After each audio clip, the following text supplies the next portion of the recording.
Yeah, just pull slow. Oh my God, look. Look at that. Look at that. Look at the size of that. Next to my hand, right? That's an enormous carrot. That's the 3-incher at the top.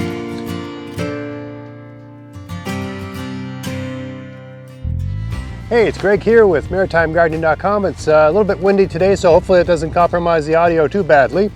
But I thought I would do a short video today just talking about carrots, because I had a heck of a hard time getting my carrots started this year. They just did not want to grow. I think I replanted 3, maybe even 4 times. It was just a disaster, and I'm not quite sure what the problem was. My best guess is that I let the seeds get too cold. There's a sort of narrow band of temperature that's ideal for them to germinate. If you get them too hot, I kept putting plastic over them and stuff like that, but you can overheat the carrot seeds when they're germinating and ruin them.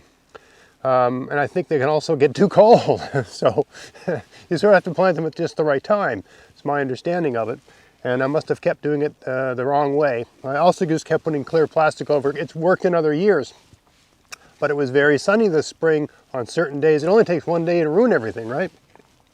So anyway, the purpose of this video is to just say, and I talked about this during my garden tours, where I would lament how badly my carrots are. Oh my goodness, I have to plant them again, I have to plant them again. And I'd get comments like, yeah, I can't get them to work, I'm just giving up sort of thing.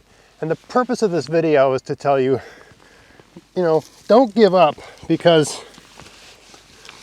you might still succeed. Look at the size of this carrot. I mean, I'm 6'4", I got a big hand, and this it's 5 inches wide. Now, in terms of its shape, it's a bit weird looking, right? But size tells you everything, right? Size, in a certain sense, is success. So, I mean, here's a more, let me pop this one out here. This one's a bit more average for this garden, right? That's not bad for an average carrot, right? 2.5 inches at the crown. That's nice. I think these were the variety Albion, and they are well spaced out, right? Let's see if I can pull another one out here without breaking it off. Yeah, you just pull slow. Oh my God, look. Look at that. Look at that. Look at the size of that. Next to my hand, right? That's an enormous carrot. That's the 3-incher at the top. That's a big carrot. One of these is a meal for a family of 4 sort of thing, right? So, and I mean, these would have been like, I think a late June sowing, right? So, yeah.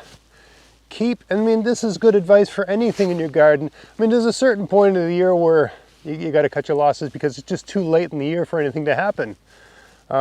But depending on what kind of fall you have and so on, right? Carrots are frost tolerant. In fact, frost improves their flavor, right? I don't harvest these till some point in November, once I'm afraid they're going to get frozen in place. And some of them I put a plastic dome over the garden and leave them in there all winter long, and it just keeps the soil, where I live, the plastic dome, transparent plastic, keeps the soil from freezing up too much. Sometimes the top inch or two will freeze, but I can always, sort of smash them out of there.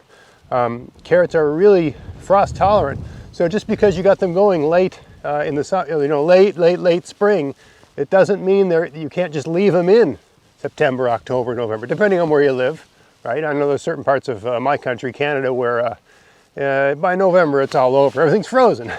But here where I live, Nova Scotia, Canada, we really don't have, our winter sort of comes in December. Doesn't really start feeling like winter usually. Actually, that depends on where you live in the province as well, but I don't want to get on it's a very strange place with, the sort of mountainous regions, the coastal regions, which side of the province is facing, east, west, or north, and so on and so on and so forth. It's like an island, even though it's a peninsula. It's more island than peninsula. It is a peninsula, but it's like an island. So, anyway, without getting too off topic on that, the point is, don't give up. If there's still enough seeds, look at the dates of your veg, whatever you're trying to grow. How many days to maturity? Look at that time. look at the calendar, look how many good months you have left. Think about what your fall is like, and think about what you're planting. Is it tough? Can it take freezing and thawing? And we've already had a few days here where it's gotten below zero, and it's the goldfish pond's been iced over in the morning and stuff like that. The carrot tops here are still alive because carrots are tough, right? So same with parsnips, right? I mean, the earlier you get these things started, the better, but it's still not the end of the world if you replant and replant again and replant again. Be persistent, be tenacious. You never know. It's worth it to be persistent and tenacious. All right, so anyway, that's what all the video is about. I hope you found that interesting. If you did, please like, share, subscribe. Check out my podcast, maritimegardening.com. And until next time, get out there, get at it, have fun in your garden. Thanks for watching.